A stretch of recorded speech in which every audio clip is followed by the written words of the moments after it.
Ďakujem pekne za slovo. Príjemný deň. Vážený pán štátny tajomník, pán veľvyslanec, vážené dámy, vážení páni. Úvodom mi dovolte poďakovať sa organizátorom ITAPI za úsilie a vytrvalosť, ktorým už 11 rokov pripravujú toto jedinečné podujatie týkajúce sa informatizácie verejnej správy. Nahliadnúť do programu tohto ročného kongresu som si všimol zastúpenie prednášajúcich krajín, ktoré sú výkladnou skriňou úspešných projektov v oblasti e-governmentu, ako je Dánsko či Tajvan, Veľká Británia, čím nám ITAPA nastavuje zrkadlo stavu informatizácie vo verejnej správe, konfrontujúc nás s best practice z iných krajín sveta. V roku 2007 získala Slovenská republika viac ako 1 miliardu eur pre operačný program Informatizácia spoločnosti, ktorého kľúčovou časťou sa stala práve informatizácia verejnej správy. Optimizmus na zlepšenie e-governmentu z roku 2007 narazil v nasledujúcich rokoch na krutú realitu.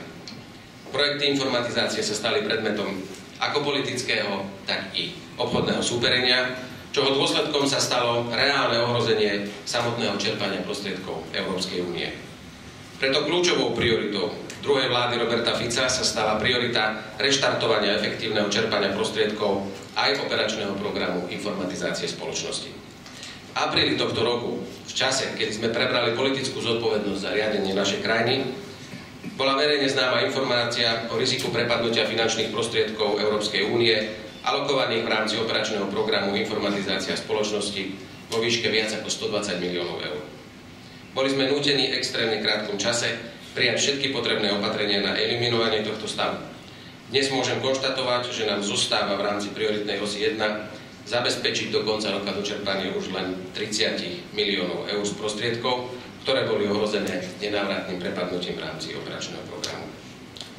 Z uvedeného sa môže zdať, že sme tým vyriešili najzávažnejšie problémy informatizácie, opak je však pravdou a dovolím si povedať, že to najťažšie máme ešte pred sebou. Mám vážne obavy, že napriek formálnemu dokončeniu mnohých projektov a odovzdaniu nakontrahovanej hardwarovej a softwarovej infraštruktúry bude dochádzať predsa len k ich komplikovanému uvádzaniu do každodenného života v rámci jednotlivých rezortov a to je pre nás veľká výzva. Ako kľúčové strategické výzvy pre obdobie nasledujúcich rokov považujem nasledovné 3. Prvou prioritou je ukončenie prípravy a schválenie zákona o e-governmente. Bez tohto zákona je prakticky nemožné nasadiť do každodennej rutiny väčšinu projektov opisu. Osobne považujem za kľúčové, aby bol výsledný návrh zákona dostatočne otvorený novým technológiám a definoval čo možno najjednoduchší model komunikácie medzi občanom a štátom. Nemôže sa stať, aby sa budúci schválený zákon stal bariérou pri implementácii nových technologických konceptov v oblasti autentifikácie, elektronického podpisu, ako i v oblasti moderných fóriem realizácie platieb medzi štátom a občanmi, respektíve firmami. Druhou závažnou prioritou sú budúce prevádzkové náklady dokončených projektov opisu. Pri viacerých projektoch mám vážne obavy, že pôvodne navrhnuté prevádzkové náklady jednotlivých projektov vo výške cirka 20% z realizovanej investície sú dlhodobo neudržateľné, a to najmä v období konsolidácie verejných financií. No a treťou prioritou v oblasti informatizácie verejnej správy je nastavenie a zabezpečenie možnosti kontinuálneho pokračovania rozbehnutých projektov e-governmentu, ako na rezortnej, tak i nadrezortnej úrovni. Za kľúčové považujem zabezpečenie dlhodobého investičného financovania vybraných kľúčových projektov. Našou snahou bude v tomto kontexte v maximálnej miere využiť prostriedky štrukturálnych fondov v ďalšom programovacom období 2014-2020. Úlohou vlády Slovenskej republiky v oblasti informatizácie nie je len e-government. Z členstva v Európskej únii nám vyplývajú ďalšie záväzky súvisiace najmä s iniciatívou Digitálna agenda pre Európu, ktorá je jednou zo 7 hlavných iniciatív stratégie Európskej únie 2020. Žijeme v období globálnej konkurencie, kedy je potrebné maximálne využiť vedomostný a produkčný potenciál krajín Európskej únie na zabezpečenie konkurencieschopnosti a zároveň je potrebné vytvoriť podmienky pre postupnú transformáciu ekonomík krajín Európskej únie na produkciu tovarov a služieb s vysokou pridanou hodnotou v súlade so stratégiou EU 2020. Jednou z kľúčových víziev v tomto kontexte je práve zabezpečiť bezbariérové fungovanie digitálneho trhu v rámci celej Európy. Nie je to jednoduchá výzva, Som si plne vedomý veľkého množstva prekážok, ktoré je potrebné v nasledujúcom období odstrániť. No pre budúcnosť Slovenska je práve bezbariérové fungovanie celoeurópskeho digitálneho trhu životne dôležité. Nielenže týmto získa Slovensko nový potenciál pre spoluprácu v oblasti klasickej výroby a obchodu, ale aj fungujúci digitálny trh bude tým správnym katalizátorom spájajúcim dobrú vzdelanostnú úroveň a invenciu našich ľudí s možnosťami produkcie tovarov a služieb s vysokou pridanou hodnotou. Som presvedčený, že budúcnosť Slovenska je práve v digitálnej, respektíve internetovej ekonomike. Nedávno publikovaná štúdia spoločnosti Boston Consulting Group konštatovala, že Slovenská republika má v porovnaní s okolitými krajinami veľmi dobrú východziu pozíciu v oblasti rozvoja internetovej ekonomiky.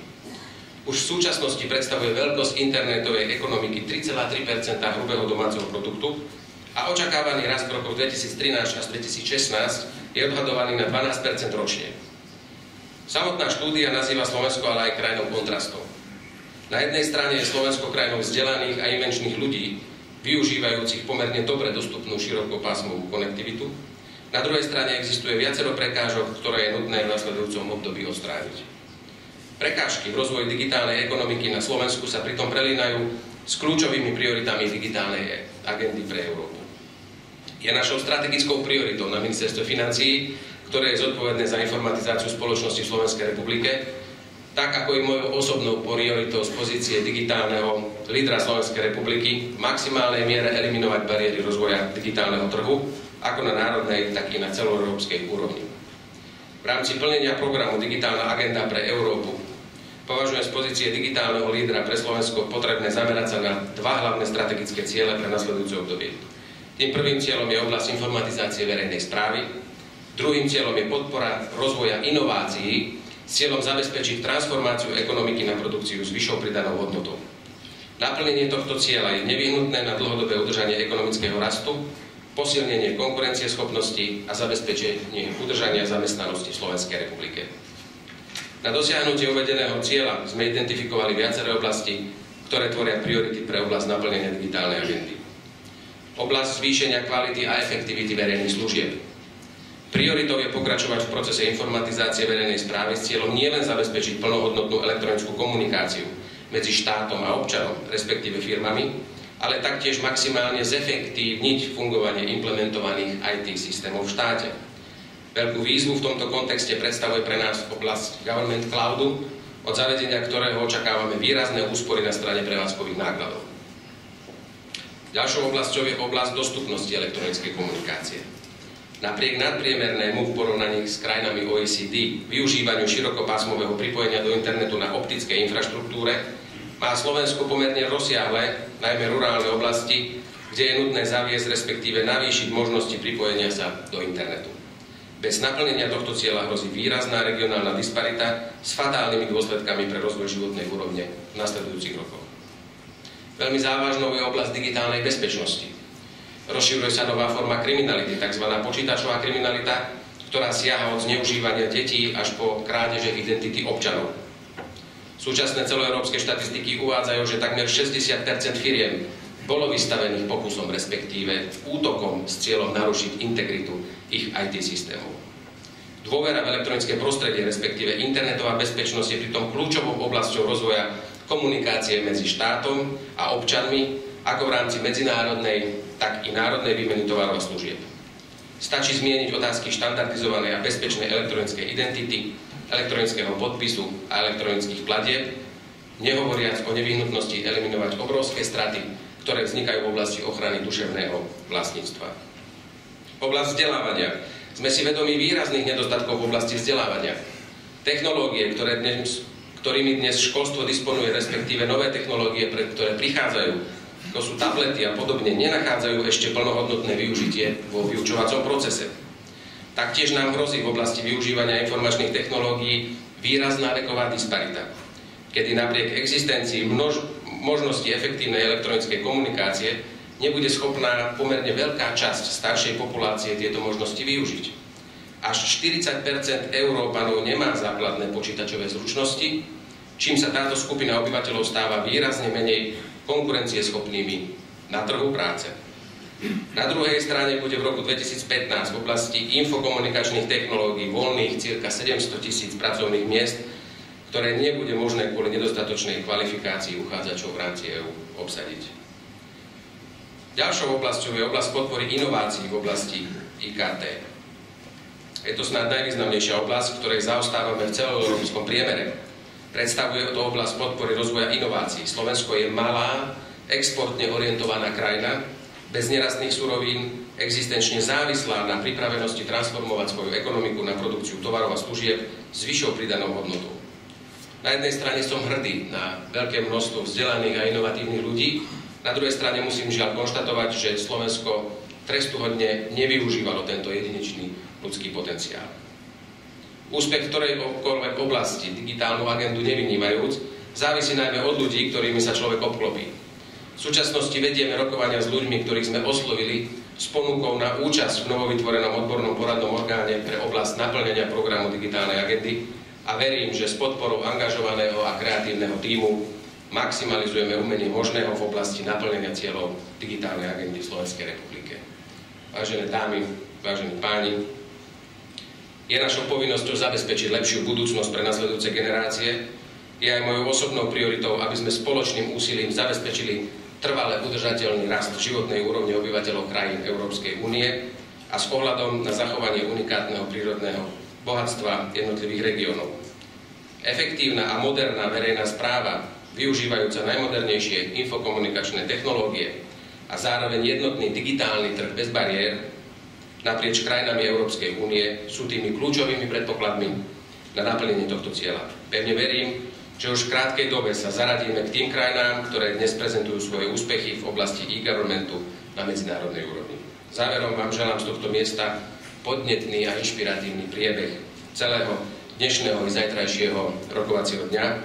Žiaľ, moja dlhodobo plánovaná zahraničná pracovná cesta, ako aj za necelých 40 minút začínajúce rokovanie vlády mimo Bratislavy v Gabčíkove mi neumožnia, aby som zotrval medzi vami dlhšie. V pléne ako účastníci viacerých panelov však zostávajú tu moji kolegovia z Ministerstva financií, ktorí ma budú podrobne informovať o preberanej agende. Pevne verím, že na nasledujúcom 12. ročníku ITAPy budeme môcť s hrdosťou prezentovať prvé úspešné výsledky ukončených veľkých projektov financovaných z operačného programu Informatizácia spoločnosti a posunúť tým stav e-governmentu na Slovensku na úroveň porovnateľnú s najvyspelejšími krajinami sveta. Ďakujem veľmi pekne za pozornosť. Všetkým.